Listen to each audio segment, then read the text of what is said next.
major scientific study shows that circus environments are harmful to the welfare of animals such as tigers and other big cats, as training techniques and loud noises and audiences can be a source of fear and stress. Let's get more, should we? Joining us now is environmental activist Chris Packham. I mean, who'd have thought it, Chris, eh? It's bad for wild animals to be in circuses. Well, you're absolutely right, Kay. It seems common sense to us, but in order to affect policy change, we need good scientific foundation for our campaigning work. And so I'm very pleased to say that Andrew Knight and Emily Davis reviewed 42 pieces of published scientific peer-reviewed literature looking at the health and welfare of tigers, in particular kept in circus environments.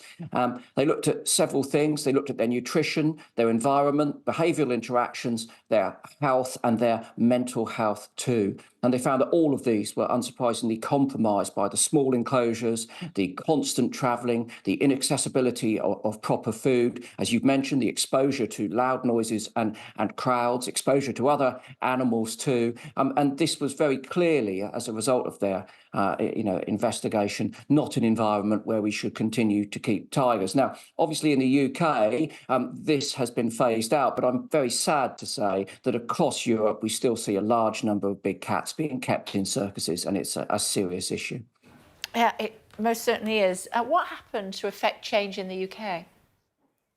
Well, constant campaigning over many years, lots of agencies got together and pointed out the inadequacies of, our ability to keep animals when they were travelling like this.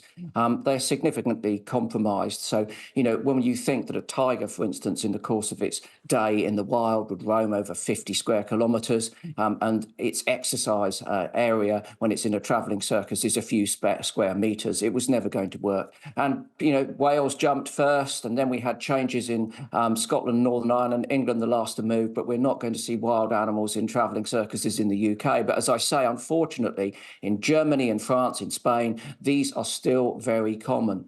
And some of these animals end up in the UK because they're being rescued.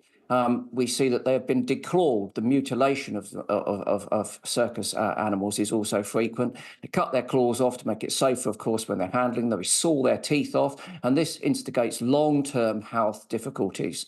So we bring the animals to the UK into our rescue centres. We give them the very best of veterinary care, and we give them a good quality of life. And of course, there they can act as ambassadors, not only to campaign against the horrific treatment that they suffer in circuses, but of course for the plight of tigers in the wild, which is where they should be in the first place, not in captivity at this point.